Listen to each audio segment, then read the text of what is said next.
കഴിഞ്ഞ വോള്യത്തിൽ നമ്മൾ പഠിച്ച കാര്യങ്ങൾ ഓർമ്മയുണ്ടല്ലോ. എന്തൊക്കെയായിരുന്നു? നേർഡ്സ് ഇക്വേഷൻ പഠിച്ചു അല്ലേ? നേർഡ്സ് ഇക്വേഷൻ്റെ ഉപയോഗം നമ്മൾ കണ്ടു. നേർഡ്സ് ഇക്വേഷൻ ഉപയോഗിച്ചുകൊണ്ട് സെൽഫ് പൊട്ടൻഷ്യൽ എങ്ങനെ കണക്കാക്കാം, സെൽഫ് പൊട്ടൻഷ്യൽ ഇക്വേഷൻ നിന്ന് ഇക്വിലിബ്രിയം കണ്ടീഷൻ അപ്ലൈ ചെയ്ത് സെൽഫ് കോൺസ്റ്റൻറ്റ് കണ്ടുപിടിക്കുന്ന രീതിയും നമ്മൾ കണ്ടു. ഇക്വിലിബ്രിയം കോൺസ്റ്റൻറ്റ് ഉപയോഗിച്ചുകൊണ്ട് സ്റ്റാൻഡേർഡ് ഫ്രീ എനർജി കണ്ടുപിടിക്കാനും പഠിച്ചു.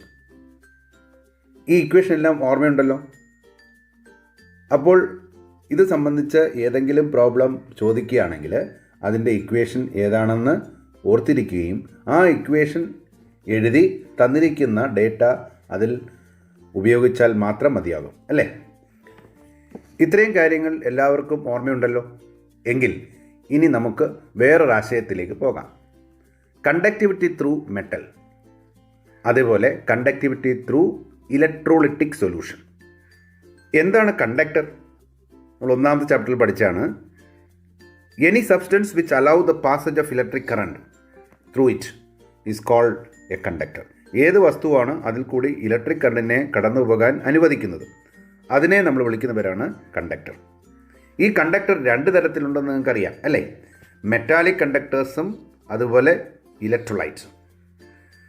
കണ്ടക്ഷൻ ബൈ മെറ്റാലിക് കണ്ടക്ടർ, അതിനെ നമ്മൾ എന്താ വിളിക്കുക? Electronic conduction. അതിന് കാരണം എന്താ? ഒരു മെറ്റൽ കിണലിന് ചുറ്റും അതിൻ്റെ ബാഹ്യതമഷിലുള്ള ഇലക്ട്രോൺസ് ഫ്രീ ആയിട്ടിരിപ്പുണ്ട് അല്ലേ? അതാണല്ലോ ഒരു മെറ്റൽ ലാറ്റസ്. മൊബൈൽ ഇലക്ട്രോണുകളാണ് ഒരു മെറ്റലിൽ ഇലക്ട്രിസിറ്റിയെ കണ്ടക്ട് ചെയ്യുന്നത്. അതുകൊണ്ട് conduction by metallic conductor is called electronic conduction. എന്താ കാര്യം? It is due to the movement of electrons. ഇനി ഈ ചിത്രവും നോക്കിയേ. ഈ ഒരു കണ്ടെയ്നറിൽ ഒരു ഇലക്ട്രോലൈറ്റിക് സൊല്യൂഷനാണ്, ഒരു ഇലക്ട്രോലൈറ്റാണ്. എന്താണ് ഇലക്ട്രോലൈറ്റ്? പോസിറ്റീവ് അയോണുകളും നെഗറ്റീവ് അയോണുകളും ഉള്ള ഒരു സൊല്യൂഷനാണ് ഏത്? ഇലക്ട്രോലൈറ്റിക് സൊല്യൂഷൻ അല്ലേ? ഈ ഇലക്ട്രോലൈറ്റ് സൊല്യൂഷൻ വെച്ചിരിക്കുന്ന പാത്രത്തിലേക്ക് രണ്ട് ഇനാർട്ട് ഇലക്ട്രോഡ് നമ്മൾ താഴ്ത്തി വച്ചിരിക്കുന്നു. എന്നിട്ട് ഈ ഇലക്ട്രോഡിനെ ഒരു മെറ്റാലിക് വയർ ഉപയോഗിച്ച് ഒരു പവർ സപ്ലൈയുമായിട്ട് കണക്ട് ചെയ്യുന്നു. ഒന്ന് നെഗറ്റീവ് ടെർമിനലും ഒന്ന് പോസിറ്റീവ് ടെർമിനലും കണക്ട് ചെയ്യുന്നു. ഈ നെഗറ്റീവ് ടെർമിനലിലേക്ക് കണക്ട് ചെയ്യുന്ന ഇലക്ട്രോഡിനെ നമ്മൾ വിളിക്കുന്നത് കാഥോഡെന്നും പോസിറ്റീവ് ടെർമിനലുമായിട്ട് കണക്ട് ചെയ്യുന്ന ഇലക്ട്രോഡിനെ ആനോഡെന്നും വിളിക്കും. അതിന് കാരണം നമുക്കറിയാം. ആനോഡെന്ന് വിളിക്കണമെങ്കിൽ അവിടെ എന്ത് നടക്കണം? ഓക്സിഡേഷൻ. കാഥോഡെന്ന് വിളിക്കണമെങ്കിൽ അതിലവിടെ എന്ത് നടക്കണം? റിഡക്ഷൻ. ഇനി നമ്മൾ കറണ്ട് കടത്തിവിടുന്നു. അപ്പോൾ എന്ത് സംഭവിക്കും? നമ്മുടെ ഇലക്ട്രോലൈറ്റിലെ ഘടക അയോണുകൾ വേർതിരിയുമല്ലോ, പോസിറ്റീവ് അയോണും അതുപോലെ നെഗറ്റീവ് അയോണും. അപ്പോൾ പോസിറ്റീവ് അയോൺ എങ്ങോട്ട് മൂവ് ചെയ്യും? ഓപ്പോസിറ്റ്ലി ചാർജ് ഇലക്ട്രോഡ് അല്ലേ? അത് പോസിറ്റീവ് അയോണെ കാറ്റിയോൺ എന്ന് പറയും. ആ കാറ്റിയോൺ നെഗറ്റീവ് ഇലക്ട്രോഡായ കാഥോഡിലേക്ക് മൂവ് ചെയ്യും. എന്നാൽ നെഗറ്റീവ് അയോൺ എങ്ങോട്ട് പോവും? പോസിറ്റീവ് ഇലക്ട്രോഡായ ആനോഡിലേക്ക് പോകും. ആ നെഗറ്റീവ് അയോൺ ആനോഡിൽ ചെന്ന് ഇലക്ട്രോണെ ലൂസ് ചെയ്യുന്നു, എന്നിട്ട് ഡിസ്ചാർജ് ചെയ്യുന്നു. പോസിറ്റീവ് അയോണോ നെഗറ്റീവ് ഇലക്ട്രോഡായ കാഥോഡിൽ ചെന്ന് ഇലക്ട്രോണെ ഗെയിൻ ചെയ്യുന്നു. ദാറ്റ് മീൻസ് റിഡക്ഷൻ സംഭവിക്കും. അപ്പോൾ നമുക്കൊരു കാര്യം മനസ്സിലായി. ഇവിടെ ഇലക്ട്രിക്കൽ സർക്യൂട്ട് കംപ്ലീറ്റ് ആക്കുന്നത് ഇൻറ്റേർണൽ മൂവ്മെൻറ്റ് ഓഫ് അയോൺസുകളാണ്.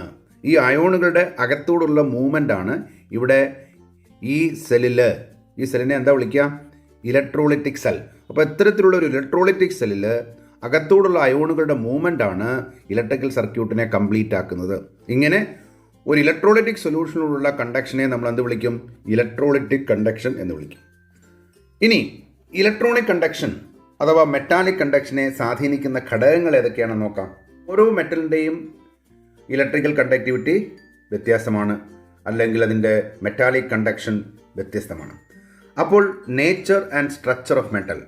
ഇനി number of valence electron per atom. ഓരോ ആറ്റത്തിൻ്റെയും ബാഹ്യതമഷിൽ എത്ര ഇലക്ട്രോൺ ഉണ്ട്? അപ്പോൾ ഇലക്ട്രോണുകളുടെ എണ്ണം കൂടുന്നതനുസരിച്ച് കണ്ടക്ടിവിറ്റിയും കൂടുന്നതായിട്ട് കാണുന്നുണ്ട്. അതുപോലെ ടെമ്പറേച്ചർ. സാധാരണ ഒരു മെറ്റലിനെ നമ്മൾ ചൂടാക്കിയാൽ കണ്ടക്ടിവിറ്റി കൂടുമോ കുറയുമോ? കണ്ടക്ടിവിറ്റി കുറയുന്നു എന്നാണ് നമ്മൾ കാണുന്നത്. ദാറ്റ് മീൻസ് മെറ്റാലിക് കണ്ടക്ഷൻ അഥവാ electronic conduction decreases with increase in temperature. എന്താ കാരണം? മെറ്റൽ കണലുകൾ ഇങ്ങനെ ക്ലോസ്ഡ് ആയിട്ട് അടുക്കിയിരിക്കുകയല്ലേ ഒരു മെറ്റൽ ലാറ്റസിൽ. ഇതിൽ എന്തുണ്ട്? ഡീലോക്കലൈസ് ഇലക്ട്രോൺസ് ഉണ്ട്. അതിൽ വാലൻസ് ഇലക്ട്രോൺസ് എത്ര എണ്ണം ആയിക്കോട്ടെ, അപ്പോൾ ഞാൻ ഒരെണ്ണം വെച്ച് കാണിക്കുന്നുള്ളൂ. ഓക്കെ, അപ്പോൾ നെറ്റിൻ്റെ സ്വഭാവം അനുസരിച്ച് വാലൻസ് ഇലക്ട്രോണിൻ്റെ എണ്ണം കൂടുതലായിരിക്കും. ഇതൊരു ഇലക്ട്രിക്കൽ പൊട്ടൻഷ്യൽ നമ്മൾ പ്ലേസ് ചെയ്യുന്ന വിചാരിക്കാം. അവിടെ ഒരു നെഗറ്റീവ് പ്ലേറ്റും ഉണ്ട്, അതുപോലെ പോസിറ്റീവ് പ്ലേറ്റും ഉണ്ട്, ശരിയല്ലേ? അപ്പോൾ ഈ നെഗറ്റീവ് ഇലക്ട്രോണുകളെ ഇവിടെ നെഗറ്റീവ് പ്ലേറ്റിലുള്ള നെഗറ്റീവ് ചാർജ് എന്ത് ചെയ്യും? റിപ്പൽ ചെയ്യും. അപ്പോൾ ഇത് റിപ്പൽ ചെയ്യുമ്പോൾ ഇങ്ങോട്ട് മൂവ് ചെയ്യാനുള്ള ടെൻഡൻസി ഇല്ലേ? അതേപോലെ ഇവിടുത്തെ പോസിറ്റീവ് പ്ലേറ്റ് ഈ നെഗറ്റീവ് ഇലക്ട്രോണെ എന്ത് ചെയ്യുന്നു? അട്രാക്റ്റ് ചെയ്യുന്നു. അപ്പോൾ ഈ ഇലക്ട്രോണുകൾ പറയൂ ലാറ്റിസ് പോയിൻ്റ് ഇടയിൽ കൂടി പോസിറ്റീവ് പ്ലേറ്റിലേക്ക് മൂവ് ചെയ്യുന്നു. ഈ മൂവ്മെൻ്റാണ് മെറ്റാലിക് കണ്ടക്ഷന് കാരണം. അപ്പോൾ നമ്മൾ ടെമ്പറേച്ചർ കൂട്ടിക്കഴിഞ്ഞാൽ ഈ മെറ്റൽ കണൽ കുറേ കൂടെ ശക്തമായി വൈബ്രേറ്റ് ചെയ്യും. വാലൻസ് ഇലക്ട്രോണുകളുടെ മൂവ്മെൻറ്റിനെ എന്ത് ചെയ്യും? തടസ്സപ്പെടുത്തും. അപ്പോൾ ആ വൈബ്രേഷൻ കൂടും. എന്ത് കൂടുമ്പോൾ? ടെമ്പറേച്ചർ കൂടുന്നതനുസരിച്ച് ഇത് കൂടുതൽ ആംപ്ലിറ്റ്യൂഡിൽ എന്ത് ചെയ്യും? വൈബ്രേറ്റ് ചെയ്യും. അങ്ങനെ വൈബ്രേറ്റ് ചെയ്യുന്നതിൻ്റെ ഫലമായി ഈ ഇലക്ട്രോണുകളുടെ പ്രവാഹത്തെ തടസ്സപ്പെടുത്തുന്നു. അങ്ങനെ വരുമ്പോൾ റെസിസ്റ്റൻസ് കൂടിയില്ലേ? ഇതിന് സ്വതന്ത്രമായി ഓടാൻ ഉള്ള ടെൻഡൻസി എന്ത് ചെയ്യും? കുറഞ്ഞു വരും. That means conductivity decreases. അപ്പോൾ ടെമ്പറേച്ചർ കൂടുന്നതനുസരിച്ച് മെറ്റാലിക് കണ്ടക്ഷൻ കൂടുമോ കുറയുമോ? It decreases with increase in temperature. Temperature കൂടുന്നതനുസരിച്ച് കുറയുന്നു. Because with increase in temperature the kinetic energy of positive metal kernel increases and they start obstructing the movement of electron. ഇനി conduction by electrolyte is called electrolytic conduction. ആ electrolytic കണ്ടക്ഷന് കാരണം എന്താണെന്ന് നമ്മൾ നേരത്തെ കണ്ടു. എന്താ കാരണം? Movement of ions. അയോണുകളുടെ മൂവ്മെൻ്റ് ആണ്. Electrolytic conduction depends on number 1 nature of the electrolyte. ഇലക്ട്രോലൈറ്റിൻ്റെ സ്വഭാവം അത് നമ്മൾ കഴിഞ്ഞ വർഷം 7ാമത്തെ യൂണിറ്റിലും പഠിച്ചതാണ്. ഇലക്ട്രോലൈറ്റിനെ നമ്മൾ സ്ട്രോങ് ഇലക്ട്രോലൈറ്റ് എന്നും വീക്ക് ഇലക്ട്രോലൈറ്റ് എന്നും ക്ലാസിഫൈ ചെയ്തു അല്ലേ? പൂർണ്ണമായി അയണൈസ് ചെയ്യുന്ന ഇലക്ട്രോലൈറ്റ് ആണ് എന്ത്? Strong electrolyte. എന്നാൽ ഭാഗികമായി മാത്രം സൊല്യൂഷനിൽ അയണൈസ് ചെയ്യുന്ന വസ്തുക്കളെ നമ്മൾ വിളിക്കുന്ന പേരാണ് എന്ത്? Weak electrolyte. അപ്പോൾ സ്ട്രോങ് ഇലക്ട്രോലൈറ്റ് അയോണുകളുടെ എണ്ണം കൂടുതലായിരിക്കും. അപ്പോൾ കൂടുതൽ അയോൺസ് കണ്ടക്ടിവിറ്റിയെ ഹെൽപ്പ് ചെയ്യും. That means the nature of the electrolyte is a very important factor for electrolytic conduction. Then size of ion produced and their solvation. അയോണുകളുടെ സൈസ് ഡിപ്പെൻഡ് ചെയ്യും. അപ്പം അയോണുകളുടെ സൈസ് ഒരു പ്രധാനപ്പെട്ട ഘടകമാണ്. അപ്പം അയോണുകളുടെ സൈസ് കൂടിയാൽ എന്ത് സംഭവിക്കാം? നമുക്കറിയാം ഈ അയോണുകളെ പോസിറ്റീവ് ആയാലും നെഗറ്റീവ് അയോണാലും ഇതിനെ എന്ത് സംഭവിക്കും? വെള്ളത്തിൽ സോൾവേഷൻ സംഭവിക്കും. വാട്ടർ ഇതിനെ പൊതിയും അല്ലേ? അപ്പോൾ അങ്ങനെ വരുമ്പോൾ അയോണുകളുടെ സൈസ് വലുതാവുന്നതിനനുസരിച്ച് ചാർജ് ഡെൻസിറ്റി എന്ത് ചെയ്യും? കുറയും അല്ലേ? ചാർജ് ഡെൻസിറ്റി കുറയത്തില്ലേ? ഇത് ചെറിയ സൈസ്, ഇതെല്ലാം ഒരേ ചാർജാണ് 1+, ഇതെല്ലാം ഒരേ ചാർജാണ് 1-. പക്ഷേ സൈസ് കൂടുന്നതനുസരിച്ച് ചാർജ് ഡെൻസിറ്റി എന്ത് ചെയ്യുന്നു? കുറയുന്നു. ചാർജ് ഡെൻസിറ്റി കുറയുമ്പോൾ വെള്ളത്തിലുള്ള സോൾവേഷൻ്റെ ഇഫക്റ്റ് കൂടുമോ കുറയുമോ? വാട്ടർ ഒരു പോളാർ മോളിക്യൂളല്ലേ? ഇതിന് 2 സൈഡില്ലേ? ഓക്സിജൻ സൈഡ് നെഗറ്റീവും ഹൈഡ്രജൻ സൈഡ് പോസിറ്റീവുമാണ്. അപ്പോൾ ഒരു നെഗറ്റീവ് അയോണിൽ വാട്ടർ മോളിക്യൂൾ പോസിറ്റീവ് സൈഡിലുമായിട്ട് വന്ന് ഇതിന് ചുറ്റും അണിനിരക്കും അല്ലേ? ഇതിന് ചാർജ് ഡെൻസിറ്റി കൂടുതലല്ലേ? കാരണം സൈസ് ചെറുതല്ലേ? അപ്പോൾ ഒരു ലെയർ ഇങ്ങനെ വാട്ടർ വന്നതിനെ കവർ ചെയ്യുന്നു. അതിന് ചുറ്റും വാട്ടർ വീണ്ടും അറേഞ്ച് ചെയ്യാം. അപ്പോൾ അങ്ങനെ വരുമ്പോൾ മൾട്ടി ലെയർ ആയിട്ട് വരാം. അങ്ങനെ വരുമ്പോൾ ചെറിയ സൈസ് അയോണുകൾക്ക് കൂടുതൽ സോൾവേഷൻ സംഭവിച്ച് അതിൻ്റെ സൈസ് വലുതാകുന്നു.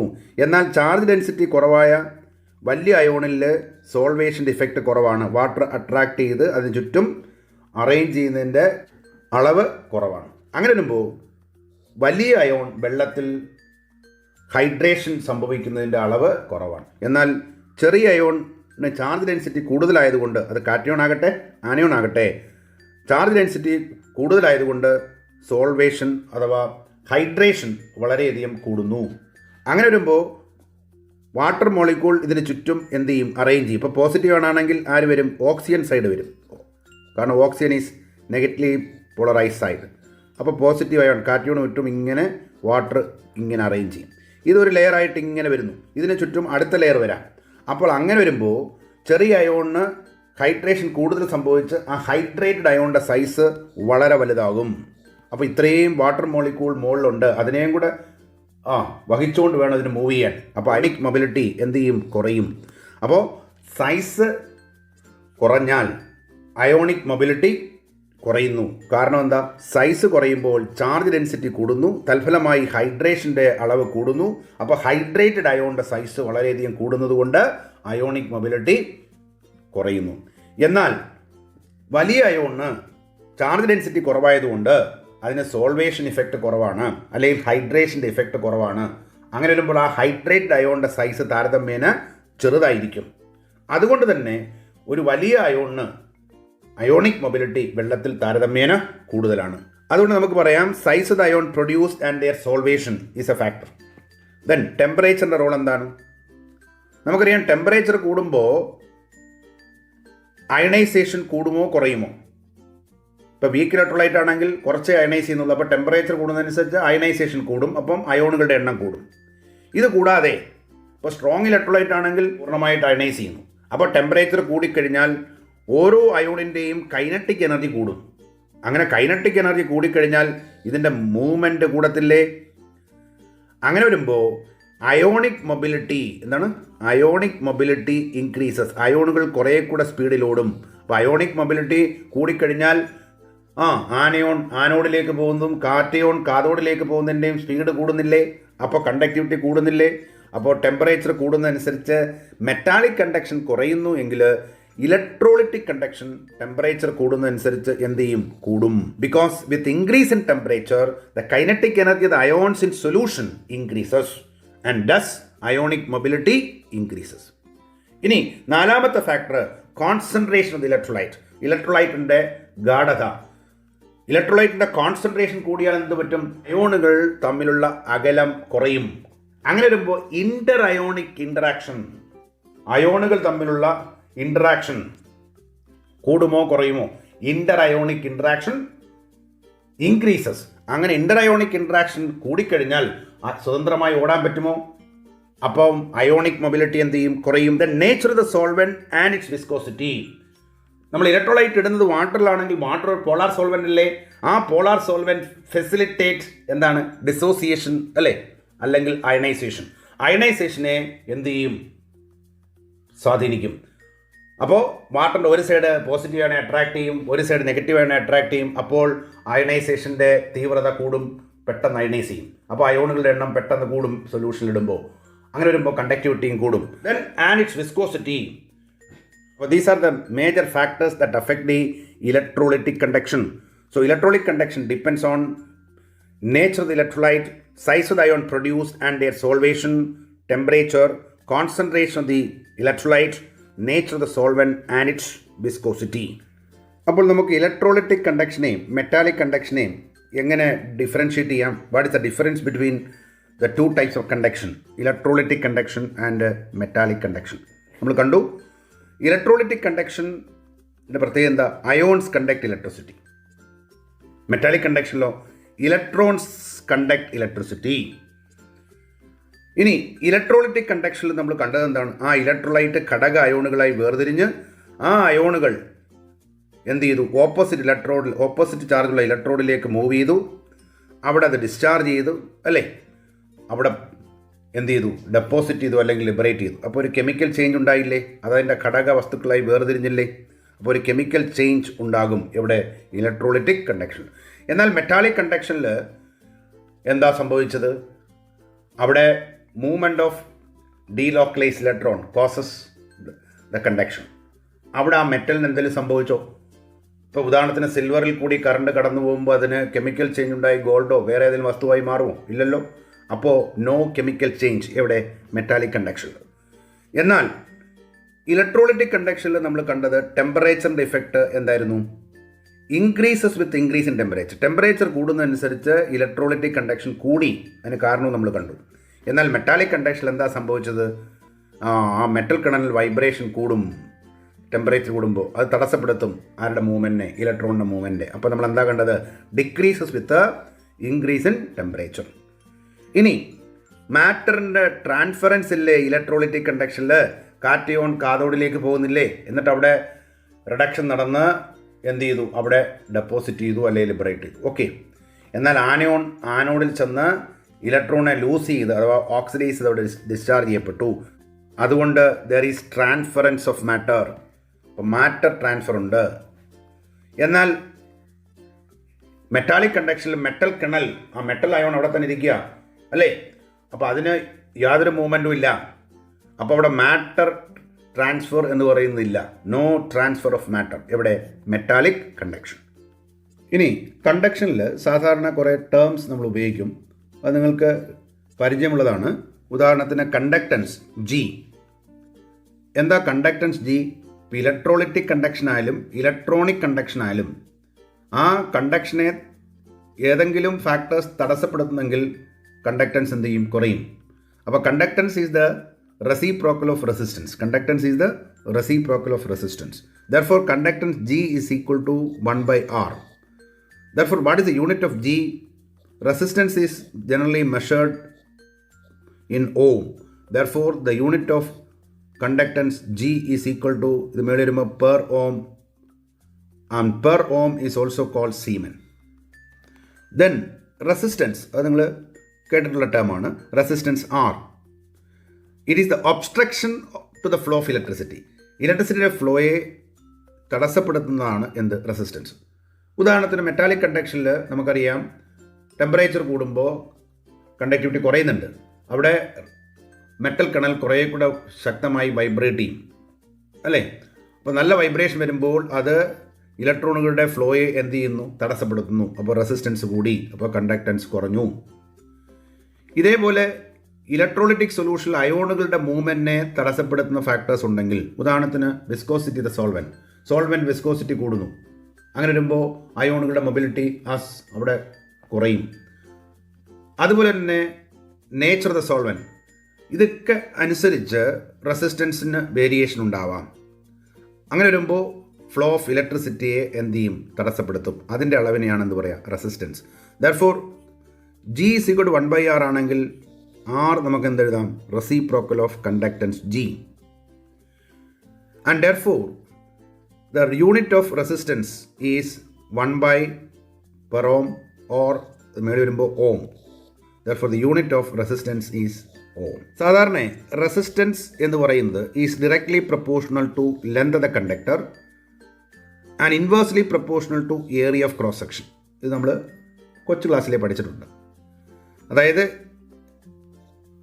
മെറ്റാലിക് കണ്ടക്ഷനിൽ ആ മെറ്റലിൻ്റെ ലെന്ത് കൂടുന്നതനുസരിച്ച് കൂടുതൽ ദൂരം സഞ്ചരിക്കണം. അതനുസരിച്ച് റെസിസ്റ്റൻസും എന്ത് ചെയ്യും? കൂടും. എന്നാൽ ആ മെറ്റാലിക് വയറിൻ്റെ ഏരിയ ഓഫ് ക്രോസ് സെക്ഷൻ കൂടുന്നതനുസരിച്ച് ഇവിടെയുള്ള ഡീലോക്കലൈസ് ഇലക്ട്രോണിൻ്റെ എണ്ണം ഒരു ഗിവൺ റീജിയണിലപ്പോൾ കൂടുതലായിരിക്കും. അപ്പോൾ കണ്ടക്ടൻസ് കൂടുതലായിരിക്കും. അപ്പോൾ റെസിസ്റ്റൻസ് കുറവായിരിക്കും. അപ്പോൾ resistance R is proportional to L, inversely proportional to E. എന്നാൽ ഒരു ഇലക്ട്രോളിറ്റിക് കണ്ടക്ഷനിൽ എന്താണ് എല്ലും എയും? ഒരു ഇലക്ട്രോളിറ്റിക് കണ്ടക്ഷനിൽ ഒരു ഇലക്ട്രോലൈറ്റിൽ 2 മെറ്റൽ ഇലക്ട്രോഡ് നമ്മളിങ്ങനെ ഡിപ്പ് ചെയ്യുന്നു അല്ലേ? ഈ ഇലക്ട്രോഡിനെ ഒരു പവർ സപ്ലൈയുമായിട്ട് കണക്ട് ചെയ്യുന്നു. അപ്പോൾ ഈ ഇലക്ട്രോഡുകൾ തമ്മിലുള്ള ഡിസ്റ്റൻസ് ഓഫ് സെപ്പറേഷൻ അതിനെയാണ് നമ്മൾ L എന്ന് പറയുന്നത്. അതുപോലെ area of cross section of ഇലക്ട്രോഡിൻ്റെ ഏരിയ ഓഫ് ക്രോസ് സെക്ഷൻ അത് കൂടുന്നതനുസരിച്ച് റെസിസ്റ്റൻസ് കുറയുന്നു, അല്ലെങ്കിൽ കണ്ടക്ടൻസ് കൂടുന്നു. അപ്പോൾ R is proportional to L, inversely proportional to A. Therefore, R is equal to a proportionality constant K into L by A. പറഞ്ഞുകൂടായോ? അപ്പോൾ ഈ കെയുടെ വാല്യൂ നമുക്ക് കണ്ടുപിടിക്കണം.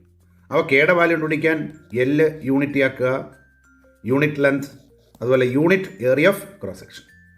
ഉദാഹരണത്തിന് 1 centimetre distance separation, 1 centimetre square area of cross section, let it be. അങ്ങനെ വരുമ്പോൾ ഇത് രണ്ടും 1 ആയാൽ R എന്ന് പറയുന്നത് എന്തായിരിക്കും? K തന്നെയായിരിക്കും. Therefore, the proportionality constant K is nothing but the resistance for a specified length and specified area of cross section. അതുകൊണ്ട് ഈ പ്രൊപ്പോർഷണാലിറ്റി കോൺസ്റ്റൻറ്റിനെ നമ്മൾ എന്ത് വിളിക്കും? ഈ കെ നമ്മൾ വിളിക്കുന്ന പേരാണ് സ്പെസിഫിക് റെസിസ്റ്റൻസ്. എന്താ? Specific resistance or resistivity, represented by the letter rho. Therefore, rho is equal to R. അപ്പോൾ ഈ ഇക്വേഷൻ എങ്ങനെ എഴുതാം? Rho into L by A. R is equal to rho into L by A. Resistance R is proportional to L, inversely proportional to A. Therefore resistance R is equal to a proportionality constant rho into L by A. ഇനി നോക്കിയാൽ റോയെ പിടിച്ച് ഇപ്പുറത്ത് കൊണ്ടിരുന്നു 1 by rho, ഇത് പിടിച്ച് ഇപ്പുറത്ത് കൊണ്ടിരുന്നു 1 by R into L by A. എന്താ 1 ബൈ ആർ? നമ്മൾ നേരത്തെ പഠിച്ചു, conductance G, reciprocal of resistance. അങ്ങനെയാണെങ്കിൽ reciprocal of resistivity or specific resistance can be taken as specific conductance kappa. എന്താ വിളിക്കുക? Specific conductance kappa, or it is called conductivity. Reciprocal of resistivity is called conductivity. Into L by A. For a particular electrolytic solution, the distance between the electrode is a constant and area of cross section of the electrode is also a constant. Therefore, L by A is a constant and that is called the cell constant G star. Therefore, kappa is equal to, or conductivity is equal to conductance into cell constant. Conductance into cell constant. അപ്പോൾ ഏതെങ്കിലും ഒരു പ്രോബ്ലത്തിൽ resistance, resistivity, conductance, conductivity, cell constant ഇതുമായിട്ട് relate ചെയ്ത problem ആണ് എങ്കിൽ നമുക്ക് എവിടെ തുടങ്ങാം? Resistance is directly proportional to L, inversely proportional to A. Therefore resistance R is equal to a proportionality constant resistivity rho into L by A. റോയെ പിടിച്ച് ഇടത്ത് വശം കൊണ്ടുവരിക, അപ്പോൾ 1 ബൈ റോ. ആറിനെ പിടിച്ച് വലത്ത് വശം കൊണ്ടുവരിക, അപ്പോൾ 1 by R into L by A. ഇനി നമുക്ക് എന്ത് പറയാം? 1 by R reciprocal of resistance, that is called conductance G. ഇടത്ത് വശം എന്താണ്? റെസിപ്രോക്കൽ ഓഫ് റെസിസ്റ്റിവിറ്റി, അതിനെ വിളിക്കുന്നവരാണ് conductivity kappa, into L by A. എന്താ എൽ ബൈ എ? കോൺസ്റ്റൻ്റ് അല്ലേ? അപ്പോൾ ഈ റേഷ്യോയെ നമ്മൾ എന്താ വിളിച്ചത്? Cell constant G star. അപ്പം any problem related to conductance, conductivity, cell constant etcetera all by this equation. അപ്പോൾ നമുക്ക് റെസിസ്റ്റൻസ് തന്നേക്കുന്നതെങ്കിൽ നമുക്ക് എന്ത് ചെയ്താൽ മതി? Kappa is equal to G എന്ന് പറയുമ്പോൾ 1 by R into G star. അപ്പോൾ ജി സ്റ്റാർ ബൈ ആർ. അപ്പോൾ വേണ്ട ഇക്വേഷൻ ഉണ്ടാക്കിയെടുത്തിട്ട് ചെയ്യാം. ഇനി കണ്ടക്ഷനിൽ സാധാരണ കുറേ ടേംസ് നമ്മൾ ഉപയോഗിക്കും, അത് നിങ്ങൾക്ക് പരിചയമുള്ളതാണ്.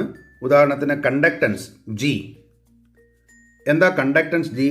ഇപ്പോൾ ഇലക്ട്രോളിറ്റിക് കണ്ടക്ഷൻ ആയാലും ഇലക്ട്രോണിക് കണ്ടക്ഷൻ ആയാലും ആ കണ്ടക്ഷനെ ഏതെങ്കിലും ഫാക്ടേഴ്സ് തടസ്സപ്പെടുത്തുന്നെങ്കിൽ കണ്ടക്ടൻസ് എന്ത് ചെയ്യും? കുറയും. അപ്പോൾ conductance is the reciprocal of resistance. Conductance is the reciprocal of resistance. Therefore conductance G is equal to 1 by R. Therefore, what is the unit of G? Resistance is generally measured in ohm. Therefore, the unit of conductance G is equal to the per ohm, and per ohm is also called Siemens. Then resistance, അത് നിങ്ങൾ കേട്ടിട്ടുള്ള ടേമാണ് resistance R. It is the obstruction to the flow of electricity. ഇലക്ട്രിസിറ്റിയുടെ ഫ്ലോയെ തടസ്സപ്പെടുത്തുന്നതാണ് എന്ത്? Resistance. ഉദാഹരണത്തിന് metallic കണ്ടക്ഷനിൽ നമുക്കറിയാം temperature കൂടുമ്പോൾ കണ്ടക്ടിവിറ്റി കുറയുന്നുണ്ട്. അവിടെ മെറ്റൽ കണൽ കുറേ കൂടെ ശക്തമായി വൈബ്രേറ്റ് ചെയ്യും അല്ലേ? അപ്പോൾ നല്ല വൈബ്രേഷൻ വരുമ്പോൾ അത് ഇലക്ട്രോണുകളുടെ ഫ്ലോയെ എന്ത് ചെയ്യുന്നു? തടസ്സപ്പെടുത്തുന്നു. അപ്പോൾ റെസിസ്റ്റൻസ് കൂടി, അപ്പോൾ കണ്ടക്ടൻസ് കുറഞ്ഞു. ഇതേപോലെ ഇലക്ട്രോളിറ്റിക് സൊല്യൂഷനിൽ അയോണുകളുടെ മൂവ്മെൻറ്റിനെ തടസ്സപ്പെടുത്തുന്ന ഫാക്ടേഴ്സ് ഉണ്ടെങ്കിൽ, ഉദാഹരണത്തിന് വിസ്കോസിറ്റി, ദ സോൾവെൻറ്റ് വിസ്കോസിറ്റി കൂടുന്നു. അങ്ങനെ വരുമ്പോൾ അയോണുകളുടെ മൊബിലിറ്റി അവിടെ കുറയും. അതുപോലെ തന്നെ നേച്ചർ ഓഫ് ദ സോൾവെൻറ്റ്, ഇതൊക്കെ അനുസരിച്ച് റെസിസ്റ്റൻസിന് വേരിയേഷൻ ഉണ്ടാവാം. അങ്ങനെ വരുമ്പോൾ ഫ്ലോ ഓഫ് ഇലക്ട്രിസിറ്റിയെ എന്ത് ചെയ്യും? തടസ്സപ്പെടുത്തും. അതിൻ്റെ അളവിനെയാണ് എന്ത് പറയുക? Resistance. Therefore G is equal to 1 by R ആണെങ്കിൽ ആർ നമുക്ക് എന്തെഴുതാം? Reciprocal of conductance G. And therefore the unit of resistance is 1 by per ohm or മേളിൽ വരുമ്പോൾ ohm. Therefore the unit of resistance is ohm. ഇനി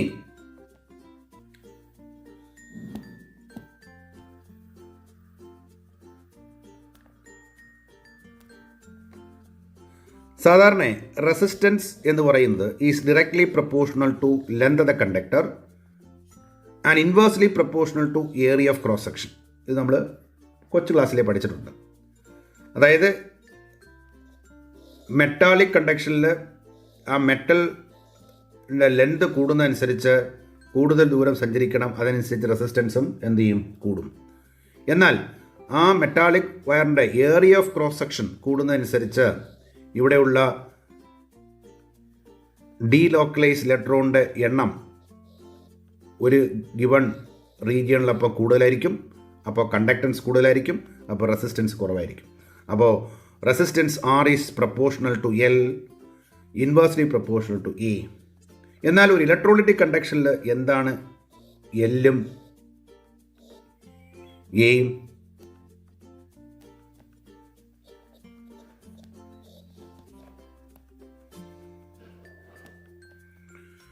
ഒരു electrolytic കണ്ടക്ഷനിൽ ഒരു ഇലക്ട്രോലൈറ്റിൽ 2 metal electrode നമ്മളിങ്ങനെ dip ചെയ്യുന്നു അല്ലേ. ഈ ഇലക്ട്രോഡിനെ ഒരു പവർ സപ്ലൈയുമായിട്ട് കണക്ട് ചെയ്യുന്നു. അപ്പോൾ ഈ ഇലക്ട്രോഡുകൾ തമ്മിലുള്ള ഡിസ്റ്റൻസ് ഓഫ് സെപ്പറേഷൻ അതിനെയാണ് നമ്മൾ എൽ എന്ന് പറയുന്നത്. അതുപോലെ area of cross section of ഇലക്ട്രോഡിൻ്റെ ഏരിയ ഓഫ് ക്രോസ് സെക്ഷൻ അത് കൂടുന്നതനുസരിച്ച് റെസിസ്റ്റൻസ് കുറയുന്നു, അല്ലെങ്കിൽ കണ്ടക്ടൻസ് കൂടുന്നു. അപ്പോൾ R is proportional to L, inversely proportional to A. Therefore, R is equal to a proportionality constant K into L by A. പറഞ്ഞുകൂടായോ? അപ്പോൾ ഈ കെയുടെ വാല്യൂ നമുക്ക് കണ്ടുപിടിക്കണം. അപ്പോൾ കെയുടെ വാല്യൂ കണ്ടുപിടിക്കാൻ എൽ യൂണിറ്റ് ആക്കുക, യൂണിറ്റ് ലെങ്ത്, അതുപോലെ unit area of cross section. ഉദാഹരണത്തിന് 1 centimetre distance separation, 1 centimetre square area of cross section, let it be. അങ്ങനെ വരുമ്പോൾ ഇത് രണ്ടും 1 ആയാൽ ആർ എന്ന് പറയുന്നത് എന്തായിരിക്കും? കെ തന്നെയായിരിക്കും. Therefore, the proportionality constant K is nothing but the resistance for a specified length and specified area of cross section. അതുകൊണ്ട് ഈ പ്രപ്പോർഷണാലിറ്റി കോൺസ്റ്റന്റിനെ നമ്മൾ എന്ത് വിളിക്കും? Resistance for a specific length and a specific area of cross section. That means resistance for unit volume per unit area of cross section. അങ്ങനെ വരുമ്പോൾ ഈ K നമ്മൾ വിളിക്കുന്ന പേരാണ് സ്പെസിഫിക് റെസിസ്റ്റൻസ്. എന്താ? Specific resistance or resistivity represented by the letter rho. Therefore, rho is equal to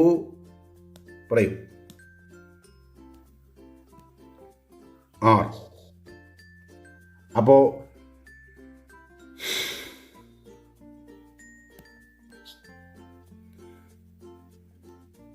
അപ്പോൾ ഈ equation എങ്ങനെ എഴുതാം? ആർ ഇസ് ഈക്വൽ ടു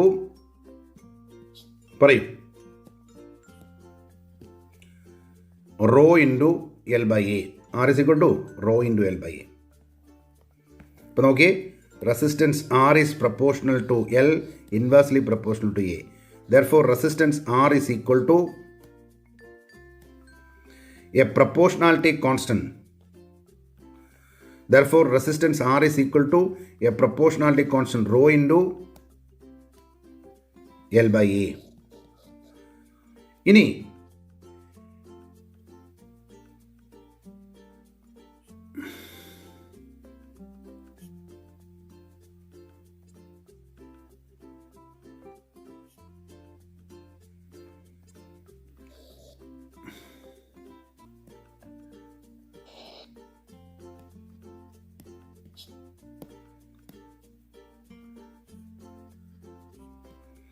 ഇനി നോക്കിയാൽ റോയെ പിടിച്ച് ഇപ്പുറത്ത് കൊണ്ടുവരുന്നു 1/ρ, ഇത് പിടിച്ച് ഇപ്പുറത്ത് കൊണ്ടുവരുന്നു 1/r into L by A.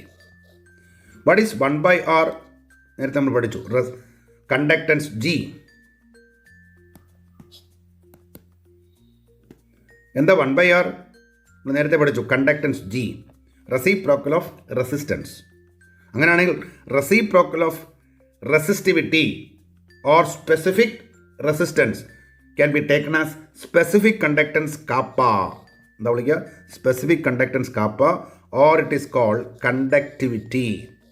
Reciprocal of resistivity is called conductivity. Into L by A. For a particular electrolytic solution, the distance between the electrode is a constant and area of cross section of the electrode is also a constant. Therefore, L by A is a constant and that is called the cell constant G star. Therefore, kappa is equal to, or conductivity is equal to conductance into cell constant. Conductance into cell constant. അപ്പോൾ ഏതെങ്കിലും ഒരു പ്രോബ്ലത്തിൽ resistance, resistivity, conductance, conductivity, cell constant ഇതുമായിട്ട് relate ചെയ്ത problem ആണ് എങ്കിൽ നമുക്ക് എവിടെ തുടങ്ങാം? ഇവിടെ അപ്പോൾ any problem related to conductance, resistance, conductivity or cell constant, ഇതേ സംബന്ധിച്ച പ്രോബ്ലം ആണെങ്കിൽ വേണ്ട ഇക്വേഷൻ നമുക്ക് ഉണ്ടാക്കിയെടുക്കാം. നമുക്കറിയാവുന്ന ഒരു കൺസെപ്റ്റിൽ നിന്ന് തുടങ്ങിയാൽ മതി. എന്താ നമുക്കറിയാവുന്നൊരു കൺസെപ്റ്റ്? താഴ്ന്ന ക്ലാസ്സിലേ പഠിച്ചതാണ്. Resistance is directly proportional to L, inversely proportional to A. Therefore, resistance R is equal to a proportionality constant for a specified length and a specified area of cross section. That is called resistivity rho into L by A. ഇനി എന്താ ചെയ്യേണ്ടത്? റോയെ പിടിച്ച് ഇടത്ത് വശം കൊണ്ടുവരിക. അപ്പോൾ 1/ρ. ആറിനെ പിടിച്ച് വലത്ത് വശം കൊണ്ടുവരിക. 1/r. ഇനി എന്താ? റോയെ പിടിച്ച് ഇടത്ത് വശം കൊണ്ടുവരിക. അപ്പോൾ 1/ρ. ആറിനെ പിടിച്ച് വലത്ത് വശം കൊണ്ടുവരിക. അപ്പോൾ 1/r into L by A. ഇനി നമുക്ക് പറയാം, ഇനി നമുക്ക് എന്ത് പറയാം? 1/r reciprocal of resistance, that is called conductance G. ഇടത്ത് വശം എന്താണ്? റെസിപ്രോക്കൽ ഓഫ് റെസിസ്റ്റിവിറ്റി, അതിനെ വിളിക്കുന്നവരാണ് conductivity kappa, into L by A. എന്താ L by A?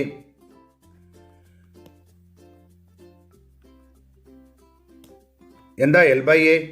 Distance between the electrode in electrolytic solution and A, area of cross section of the electrode. ഇത് രണ്ടും constant അല്ലേ? അപ്പോൾ ഈ റേഷ്യോയെ നമ്മൾ എന്താ വിളിച്ചത്? Cell constant G star. അപ്പം any problem related to conductance, conductivity, cell constant etcetera you can solve by this problem. Solve by this problem. അപ്പോൾ any problem related to conductance,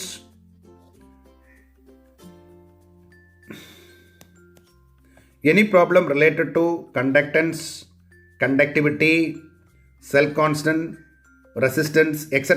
you can solve by this equation. അപ്പോൾ നമുക്ക് resistance തന്നേക്കുന്നതെങ്കിൽ നമുക്ക് എന്ത് ചെയ്താൽ മതി?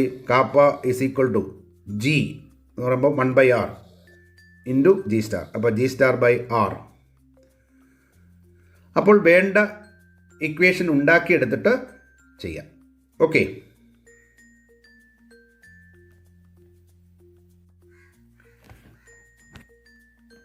ഇനി നമ്മൾ ഏതെങ്കിലും ഒരു ഇലക്ട്രോലൈറ്റിൻ്റെ കൃത്യം 1 മോൾ ഒരു സോൾവെൻറ്റിലിട്ട് ഒരു സൊല്യൂഷൻ ഉണ്ടാക്കുന്നു എന്ന് വിചാരിക്കട്ടെ. അപ്പോൾ അത് 1 മോളാർ സൊല്യൂഷനാണ്. That means 1 mole of solute.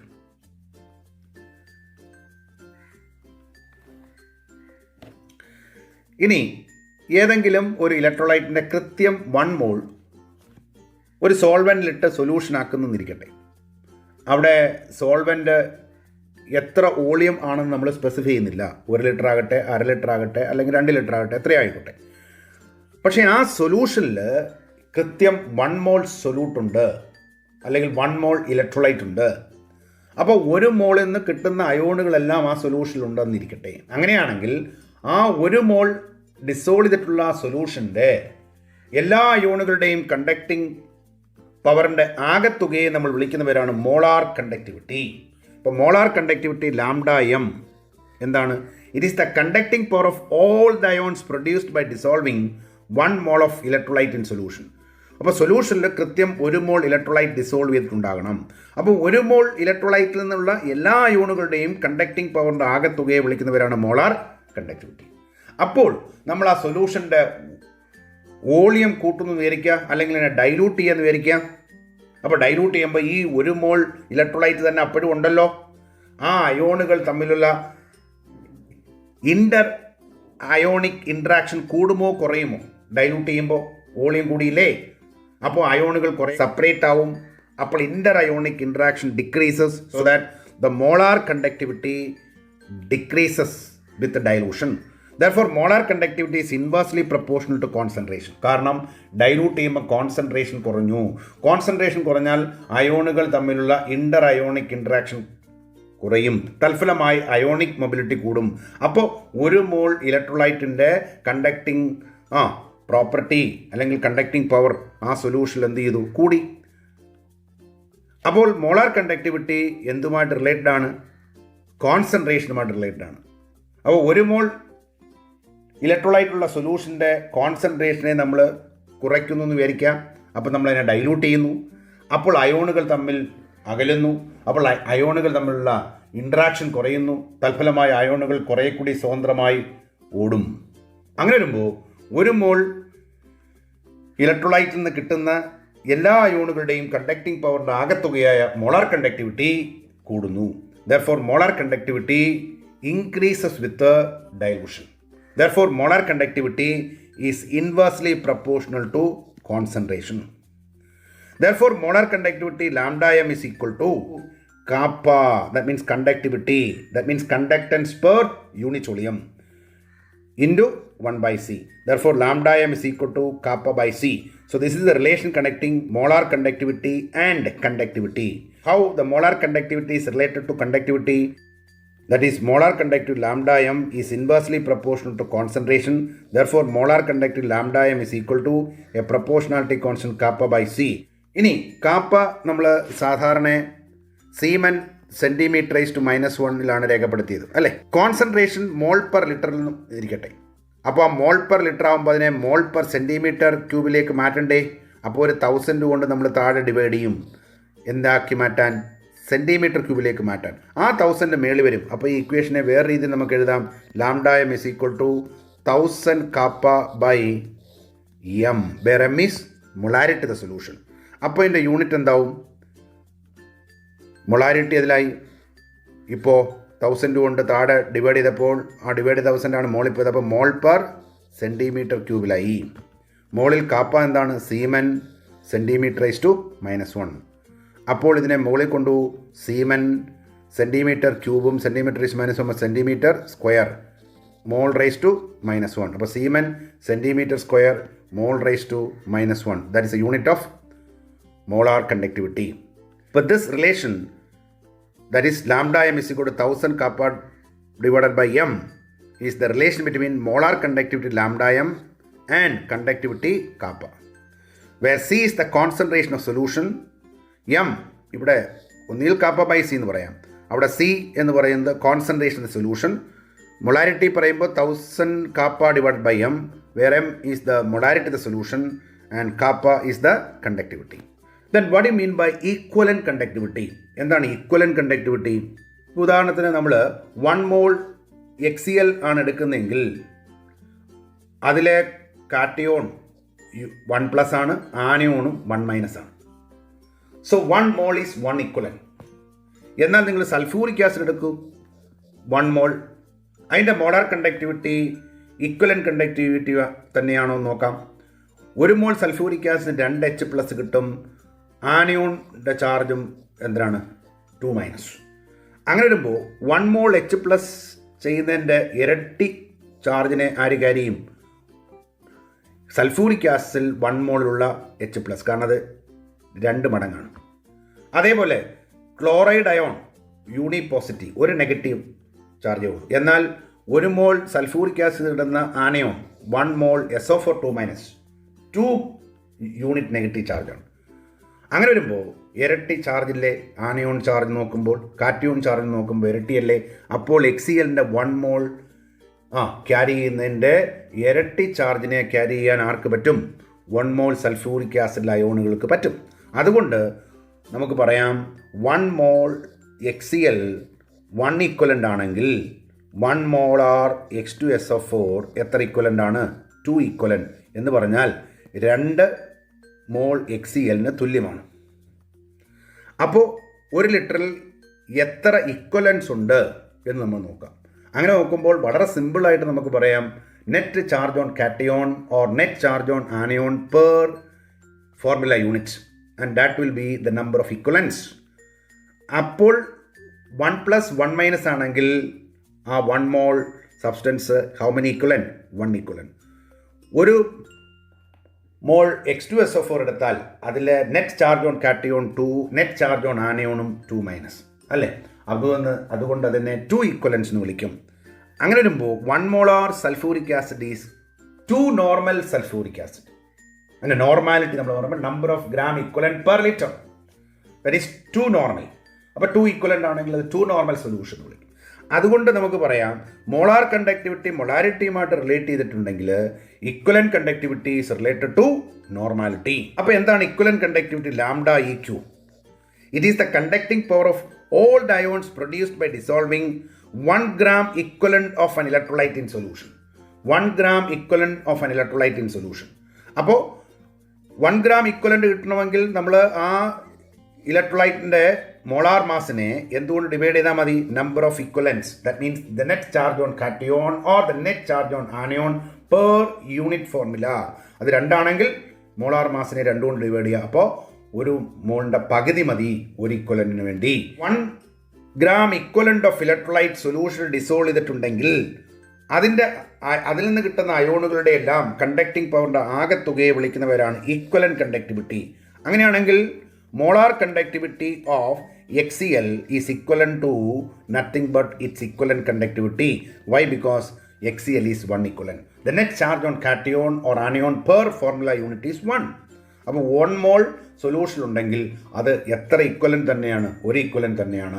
അതുകൊണ്ട് അതിൻ്റെ ഇക്വലൻ്റ് കണ്ടക്ടിവിറ്റിയും മോളാർ കണ്ടക്ടിവിറ്റിയും സെയിം ആണ്. അപ്പോൾ നിങ്ങൾ സൾഫൂരിക് ആസിഡ് എടുത്തേ, അതിൻ്റെ molar conductivity that means 1 mole of sulphuric acid in solution, അതാണോ അതിൻ്റെ ഇക്വലൻ്റ് കണ്ടക്ടിവിറ്റി? അത് തന്നെ ആയിരിക്കും അതിൻ്റെ ഇക്വലൻ്റ് കണ്ടക്ടിവിറ്റി? അല്ലല്ലോ. കാരണം എന്താ? 1 മോൾ സൊല്യൂഷൻ ഡിസോൾവ് ചെയ്തിട്ടുണ്ടെങ്കിൽ 1 മോളിൽ നിന്ന് 2 മോൾ ഓഫ് H+ഉം 1 മോൾ SO4 2- കിട്ടും.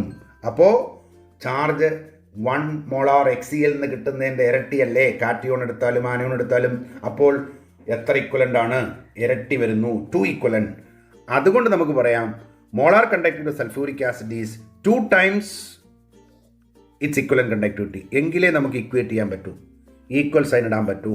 അപ്പോൾ ഈക്വൽ സൈൻ ഇട്ടാൽ 2 times ഇറ്റ്സ് ഇക്വലൻ്റ് കണ്ടക്ടിവിറ്റി എന്ന് എഴുതേണ്ടി വരും. ശരിയല്ലേ? അപ്പോൾ molar conductivity and equivalent conductivity എങ്ങനെ റിലേറ്റ് ചെയ്യാം? Molar conductivity is equal to Z into equivalent conductivity, or the ratio of molar conductivity to that of equivalent conductivity is equal to Z.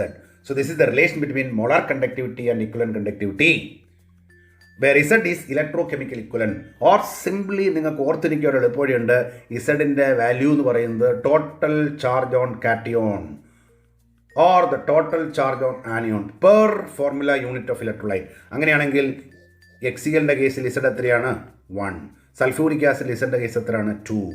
Equivalent conductivity is the conducting power of all the ions produced by dissolving 1 gram equivalent of an electrolyte in solution.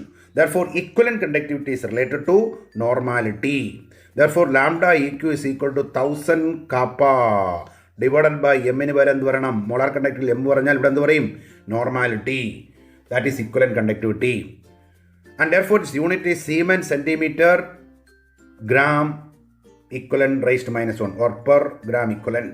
മറ്റേത് per mole, ഇത് per gram equivalent, where n is the normality of the solution and kappa is the conductivity. അപ്പോൾ molar conductivity is related to molarity, whereas equivalent conductivity is related to normality. അപ്പോൾ relation between molar conductivity and equivalent conductivity എങ്ങനെ പറയാം? λEq is equal to lambda m divided by Z, or you can say lambda m is equal to Z into lambda EQ, or you can say lambda m divided by lambda EQ is equal to Z, where Z is the total charge on cation or anion per formula unit of electrolyte. That is also known as electrochemical equivalent. For example, HCl Z equal to 1. Therefore, molar conductivity is equal to 1 time equivalent conductivity. Therefore, you can say 1 molar HCl is equivalent to 1 normal HCl. Sulfuric acid നമ്മൾ നേരത്തെ കണ്ടു. Z എത്രയാ? Total charge on cation or anion per formula unit 2. Therefore, Z equal to 2. Therefore, molar conductivity is equal to 2 times equivalent conductivity. Or you can say 1 molar sulfuric acid is equivalent to 2 normal sulfuric acid. ഇനി കഴിഞ്ഞ വർഷം നമ്മൾ പഠിച്ചതാണ്, ഈ വർഷം സൊല്യൂഷനിലും നമ്മൾ കണ്ടതാണ് normality. എന്താ normality? Number of gram equivalent of solute dissolve per litre of solution. ഓരോ ലിറ്റർ ഓഫ് സൊല്യൂഷനിലും എത്ര ഗ്രാം ഇക്വലന്റ് സൊല്യൂട്ട് ഡിസോൾവ് ചെയ്തിട്ടുണ്ട് അതിനെ വിളിക്കുന്ന പേരാണ്. 1 ഇക്വലന്റ് ആണ് ഡിസോൾവ് ചെയ്തിട്ടുണ്ടെങ്കിൽ 1 normal solution. 2 gram equivalent of solute is dissolved in 1 liter. അങ്ങനെയാണെങ്കിൽ 2 normal solution. 3 gram equivalent of solute is dissolved per liter of solution. അങ്ങനെയാണെങ്കിൽ 3 normal solution എന്ന് വിളിക്കും. Therefore, molarity നമുക്ക് കണ്ടുപിടിക്കാൻ അറിയാം. WB divided by MB into 1000 divided by V in ml എന്നാണ് നമ്മൾ സൊല്യൂഷനിലും പഠിച്ചത്. കഴിഞ്ഞ വർഷവും ഫസ്റ്റ് ചാപ്റ്ററിൽ പഠിച്ചു. അപ്പോൾ നോർമാലിറ്റി എന്താ വ്യത്യാസം വരും? Number of gram equivalent. അപ്പോൾ നമ്പർ ഓഫ് മോൾ കണ്ടുപിടിക്കുന്നത് mass in gram divide by molar mass ആണെങ്കിൽ, നമ്പർ ഓഫ് ഗ്രാം ഇക്വലന്റ് കണ്ടുപിടിക്കണമെങ്കിൽ mass in gram divide by equivalent mass EB into 1000 divided by V in ml. So that is the equation for normality. WB divided by EB into 1000 divided by V in ml, where WB weight of solute in gram, EB equivalent mass എങ്ങനെ കിട്ടും? Molar mass എന്ന് കിട്ടും, divided by number of gram equivalent. അത് electrolyte സംബന്ധിച്ച് Z എന്ന് പറയുന്നത് total charge on cation or anion per formula unit. അപ്പോൾ എക്സിൽ ആണെങ്കിൽ മോളാർ മാസ് ഡിവൈഡ് ബൈ 1. അപ്പോൾ ഇക്വലന്റ് മാസും മോളാർ മാസും സെയിം ആണ്. എന്നാൽ സൾഫൂറിക് ആസിഡ് ആണെങ്കിൽ എന്ത് കിട്ടും? MB divide by Z, molar mass 98 divided by Z. ഒരു formula unit of sulphuric acid total cation charge 2, total anion charge 2. അപ്പോൾ 2 ഈക്വലന്റ്. അപ്പോൾ MB divided by 2, therefore 98 divided by 2, therefore 49 gram. അപ്പോൾ 49 gram sulfuric acid means half molar sulfuric acid. അത് സൊല്യൂഷനിൽ പൂർണ്ണമായി dissolve ചെയ്തിട്ടുണ്ടെങ്കിൽ നമ്മൾ പറയും 1 gram equivalent of electrolyte is dissolved in the solution. അപ്പോൾ ആ സൊല്യൂഷൻ്റെ നിന്ന് കിട്ടുന്ന എല്ലാ അയോണുകളുടെയും കണ്ടക്ടിങ് പവറിൻ്റെ ആകെത്തുകയെ നമ്മൾ എന്ത് വിളിക്കും? അപ്പം equivalent conductivity. Why? Because 1 gram equivalent is dissolved in the solution.